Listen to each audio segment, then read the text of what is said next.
The first tooth went missing on a Thursday. It belonged to Trevor Malloy, a second grader who lived 3 houses down from Eli. Trevor was proud of that tooth.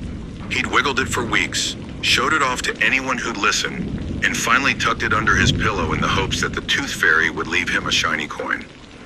Instead, the next morning, Trevor's screams rattled the street. When Eli's mom told him what happened, he didn't understand. "It was just a tooth," she said, stirring his oatmeal. "Trevor probably lost it somewhere else." But the whispers started the same night. Eli was brushing his teeth when he heard it. A dry, papery voice that came from the dark space under his bed. "Give it the tooth." He froze, toothbrush midair, heart knocking against his ribs. "Mom?" he called. Silence. He leaned down slowly and peeked beneath the bed, expecting to find nothing but dust in the corner of an old comic book. But instead, he saw something glinting. A tiny white shape in the shadows. A tooth. His breath caught. It wasn't his. He hadn't lost any recently, and it hadn't been there before. When he reached for it, it was warm, like it had just come out of someone's mouth. By Monday, 3 more kids at school had lost their teeth. Not just baby teeth, whole sets. The nurse at Westlake Elementary looked pale and confused. Parents whispered at the school gates. Some kids said it was a prank, others said it was a sickness. But Eli noticed something else. The ones who lost their teeth stopped talking. They sat at their desks, eyes wide, lips trembling, mouths hidden behind scarves or hoodie sleeves. Even Marcus, Eli's best friend since kindergarten, wouldn't speak. His lips were cracked and red. When Eli tried to ask what happened, Marcus just shook his head and pointed at his mouth, mouthing, "It comes when you sleep." That night, Eli slept with the lights on. It got worse. Posters went up in the nurse's office. "Watch for signs of tampering. Don't accept strange candy. Tell an adult if you see someone lurking near your home." Parents stormed the principal's office. Some pulled their kids out of school altogether. But Eli noticed something no one else seemed to. It only happened to kids who lost a tooth, whether naturally or not, and only if they didn't leave it under the pillow. He remembered what the whisper had said. "Give it the tooth." The next time he had a loose one, he panicked. He didn't want to lose it, didn't want to attract whatever was under the bed, but he couldn't stop wiggling it with his tongue. 3 days later, Marcus went missing. His room was empty. His bed was soaked with saliva and something darker. A trail of teeth, his own, led from his pillow to the closet door. Eli heard his mother whisper to a neighbor that Marcus's parents had found the boy's teeth still warm, as if they'd been freshly pulled. The police cordoned off the house, but no one could explain how there were no signs of forced entry, no broken windows, no struggle. Just teeth. The story hit the local news, and for the first time, Eli saw fear in the adult's eyes. He sat in his bedroom that evening, knees tucked to his chest, staring at the tooth he'd kept hidden in a matchbox under his pillow. He hadn't told anyone about it. He didn't want to. It was his. He wasn't a baby anymore. But then came the scratching. Soft at first, like fingernails on fabric, then louder, wood groaning under weight, breathing that wasn't his. Eli turned toward the bed. He didn't move. He didn't blink. The whisper returned. This time closer, directly under him. "Give it the tooth, or it will take them all." He didn't sleep that night, not properly. He turned the lights off at midnight, trying to be brave, and woke up screaming at 3:11 a.m., clutching his mouth, sure that something had been in it. There was nothing there, nothing missing, but a sticky film coated his pillow. Blood. The tooth in the box had split in half. The next day, his mom scolded him for being distracted and jumping at every sound. "Maybe you need a break from those scary books," she said, glancing at his dog-eared collection of old horror comics. He tried to tell her about the whisper, the tooth, the warmth, the warnings, but the words died in his throat. She wouldn't believe him. No one would. They were too busy blaming sugar, allergies, candy laced with who knows what. But deep in his chest, Eli knew this wasn't something they could fix with antibiotics or toothbrushes. This was something old, something that wanted to take. And if he didn't figure out why, it would come for him next. Eli started sleeping with socks stuffed under his bedroom door. Not because he was afraid of monsters, he told himself he was too old for that, but because he wanted to make sure nothing slid in during the night. Nothing with too many teeth and breath that sounded like wind through broken teeth. The floorboards creaked now, constantly. His mother said it was just the house settling, but Eli could swear it only happened when he was alone in his room, when the lights were off, when he was lying still and pretending not to be awake. He counted the creaks. 1, 2, 3. Then the whispering began again. Give it back. The voice came from beneath the bed, not loud, not angry, but deliberate, patient, hungry. Eli turned toward the wall, pulled the blanket over his ears, and tried to breathe silently. His hands were clenched around the matchbox containing the cracked tooth. He hadn't dared move it since it split in half. Give it back.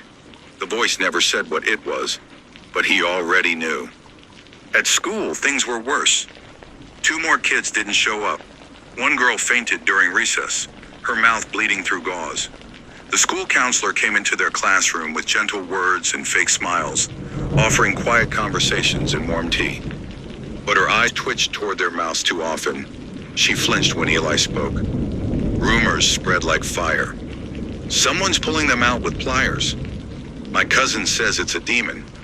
I heard you can buy the teeth back from it if you find the right coin. Everyone had a story. No one had answers.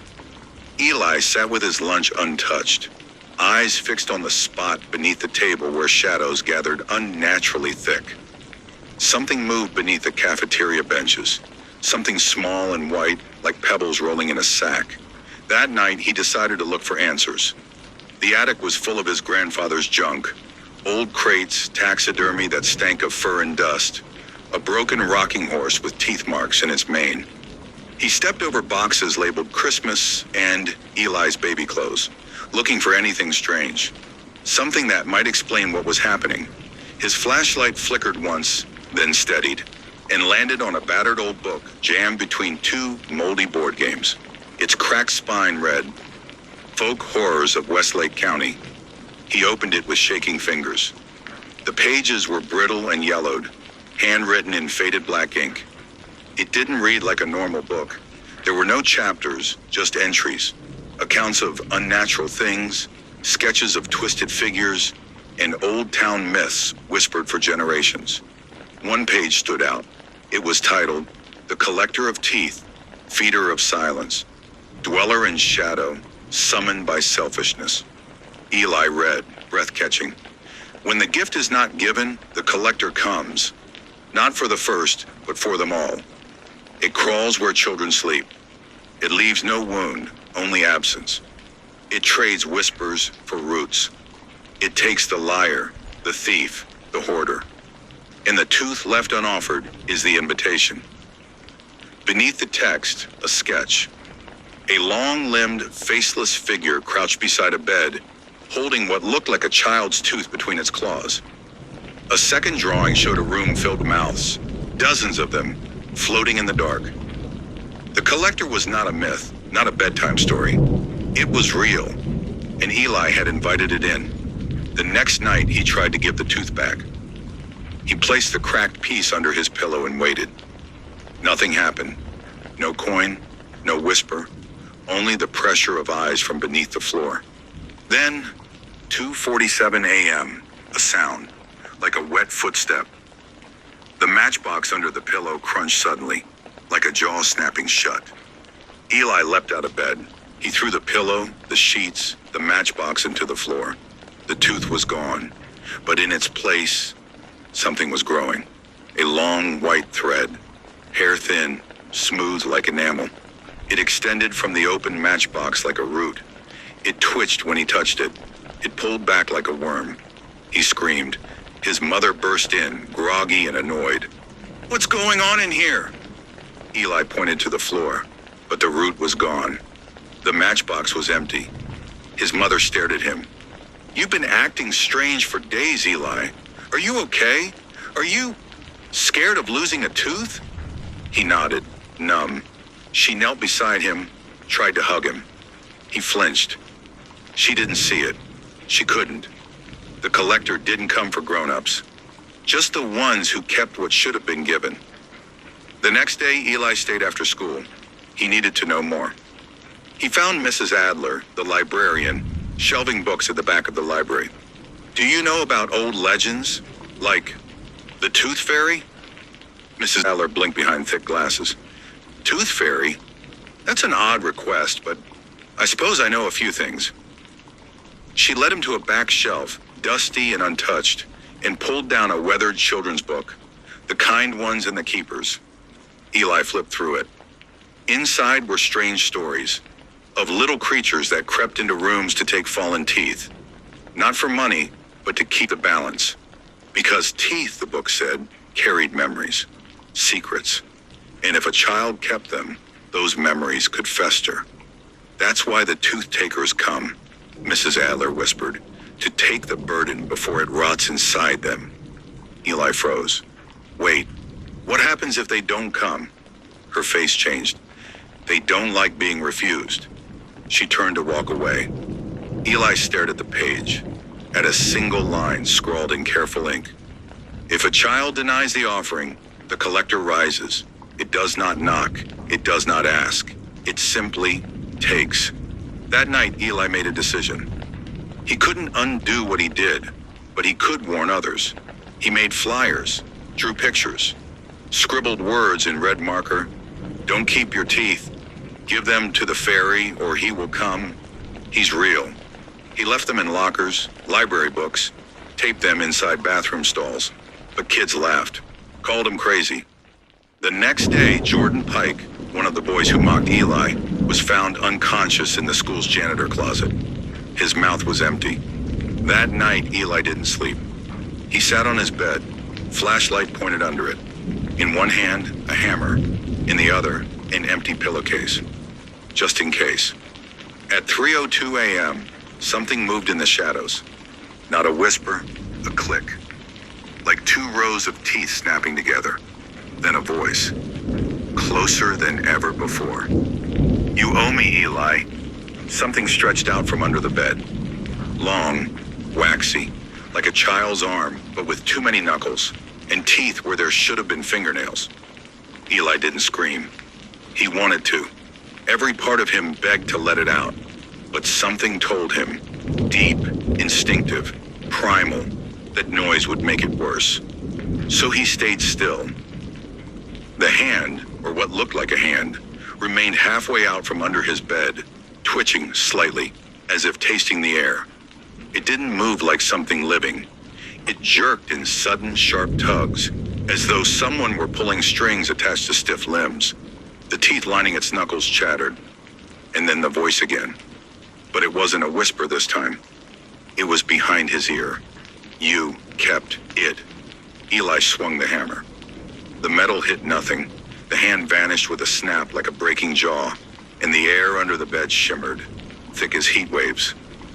A low growl, not quite sound, not quite feeling, ran through the floorboards and into his bones. His flashlight flickered and died. He scrambled out of his room, not bothering to be quiet this time.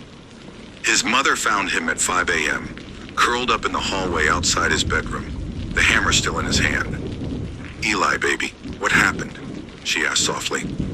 He stared up at her with red-rimmed eyes. "There's something under the bed," he said. "It wants my teeth." She exhaled, visibly forcing herself not to smile. "Oh, sweetheart. No, you're not listening," he shouted, suddenly frantic. "It came into my room. It has hands with teeth on them. It spoke to me." She knelt beside him, stroking his hair. "Maybe. We should talk to someone. A doctor." He yanked away. "No one believes me." There was a pause. "I believe you're scared," she said finally, "and I believe something's wrong." But that wasn't the same. That day, Eli skipped school. He pretended to be sick and locked himself in his room while his mom made calls. He knew it would come again, and this time, it might not stop at whispering. He sat at his desk, pulling out every book he had on urban legends and monster folklore. He even opened a tab on his computer, ignoring the safe search parental controls. But nothing described what he saw, except the book from the attic, Folk Horrors of Westlake County. He flipped to the collector's page again, looking for something he'd missed. There, near the bottom, scribbled in smaller, messier writing than the rest, the only way to stop it is to finish what was started. Give the tooth, or give a replacement. Replacement? He frowned. Then it hit him. By nightfall, Eli had a plan. It was terrible, stupid, dangerous, but the only one he had. He took an old molar from his baby teeth keepsake box, one his mom had saved, tucked lovingly in a glass vial with a label. Eli, age 6. He shuddered. The idea of giving it up felt wrong, like surrendering part of himself. But that was the point, wasn't it? He tied the tooth in a scrap of cloth and placed it under his pillow, whispering as he lay down.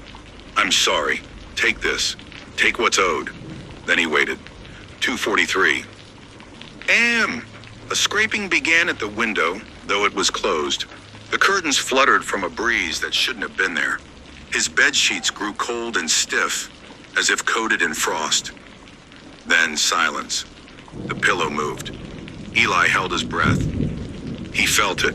Not a hand this time, but presence. Like someone was kneeling by the bed, leaning in close. The mattress dipped slightly.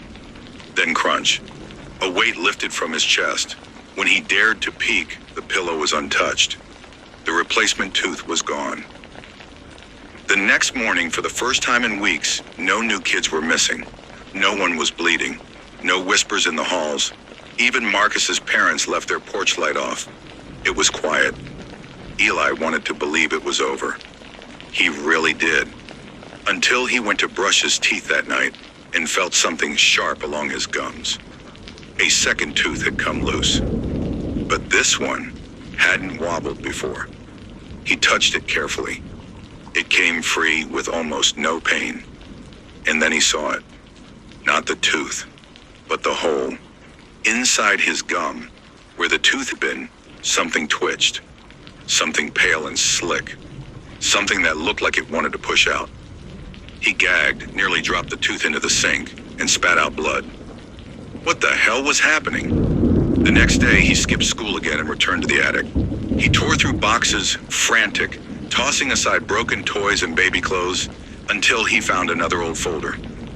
Dr. Silas Coyle dental records and news clippings. It had been his great-grandmother's. She'd been a nurse back in the 1950s. Inside were old black and white photos, some showing rows of children in dentist chairs, eyes wide, mouths open in terror. One article headline read, "Local dentist missing after fire. Patients claim teeth went missing."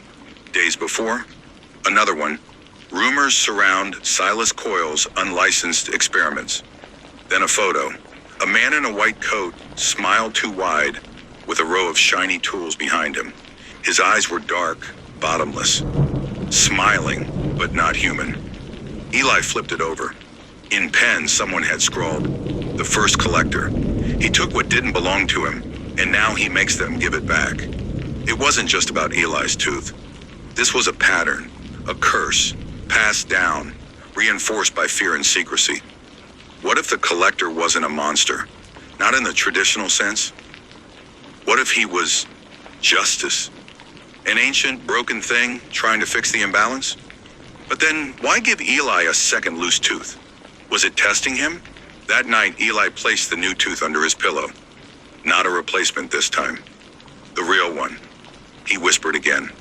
"I'm giving it, please. I understand now." Then he waited. At 3:10 a.m., the bed shook. His walls groaned, the plaster cracking slightly. All the teeth in his baby jar rattled like bones. This time, when the whisper came, it was inside his head. Too late. The collector was no longer asking. Eli woke up the next morning, mouth dry, tongue heavy. He ran to the bathroom mirror, smiled. 2 of his teeth were gone. Not the one he left. Different ones. His gums were raw, bleeding slightly. No coin, no cloth, just absence. And under his tongue, a new tooth was forming. Longer, sharper, gray instead of white. Not human, not his. The tooth under his tongue didn't belong there. Eli could feel it slick and jagged, like a shard of bone not made for a human mouth.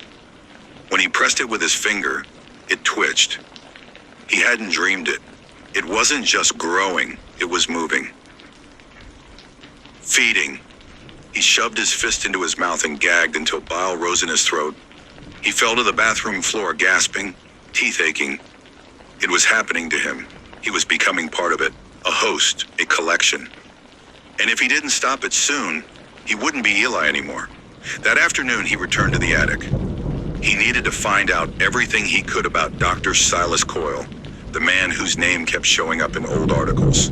The one his great-grandmother had circled again and again in red ink. The folder held more than he remembered. Tucked behind newspaper clippings and yellowed letters was a faded floor plan of the house, hand-drawn with annotations. There was something marked beneath the kitchen. Coyle's root cellar, sealed after 1961. Do not open.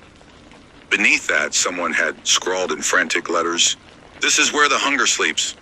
He didn't hesitate. If that thing started with Silas Coyle, it would end there too.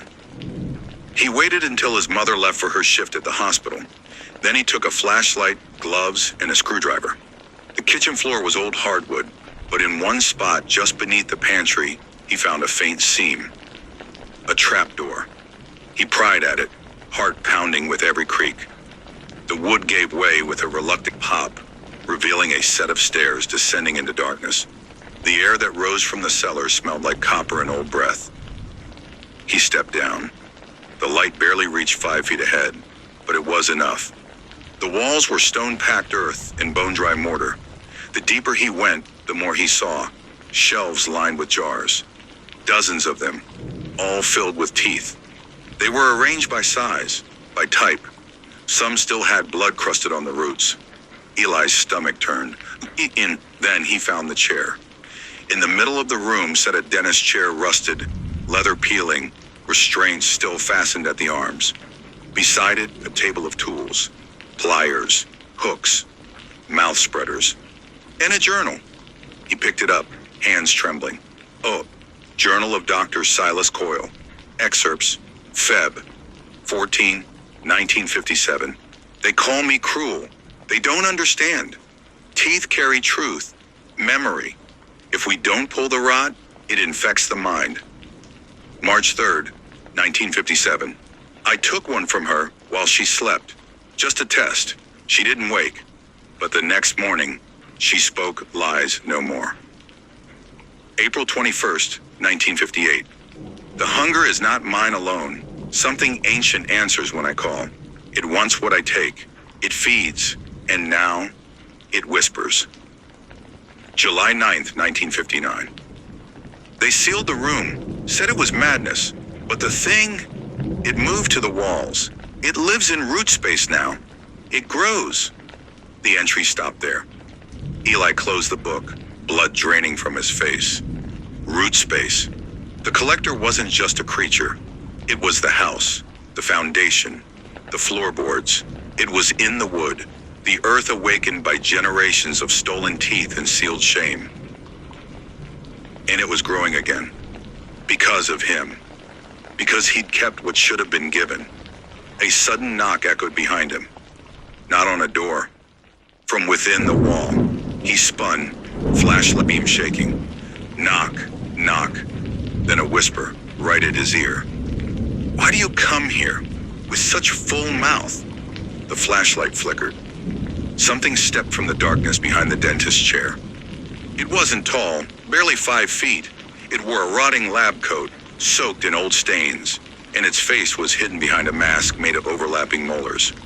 Its fingers clicked. Eli froze. Dr. Coyle. The figure tilted its head slowly. Then it moved, not walking, but gliding across the ground like it had no legs at all.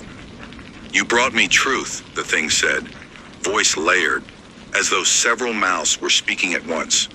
But you kept the first, and now it grows in you. Eli stepped back. Take it. Take the tooth. I don't want it. The figure raised a skeletal hand. Something squirmed beneath its skin like roots shifting under paper. You are becoming mine. Eli turned and ran. He scrambled up the steps, the walls pulsing beside him. Faces formed in the stone, mouthing silent screams. A hand burst from the ground, missing fingers but filled with teeth. He slammed the trap door shut behind him and shoved the refrigerator over it. Then he vomited in the sink. He didn't sleep. Instead, he sat at the kitchen table with the journal, rereading every page. There had to be a way to stop the transformation. A way to sever the collector's hold. One line haunted him. It grows where it is fed, but it dies where no root can hold. No root can hold. He stared at the tooth in the mirror, the gray one, now pushing further from his gum. It pulsed faintly, like it had its own heartbeat. He knew what he had to do. The next day, he filled his backpack with supplies. Pliers, bandages, rubbing alcohol, a metal mirror. Then he walked into the woods.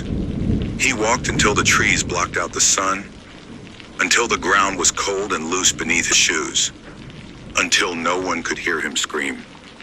He sat beside a hollow tree and took a deep breath. I'm sorry, he whispered to no one. Then he opened his mouth, clamped the pliers around the gray tooth, and pulled. Pain exploded behind his eyes.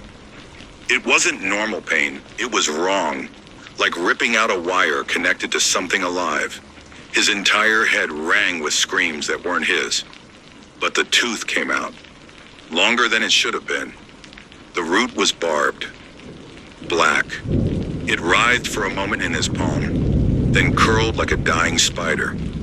Eli buried it in the dirt, piled stones over it, then collapsed beside the tree and cried until his voice cracked.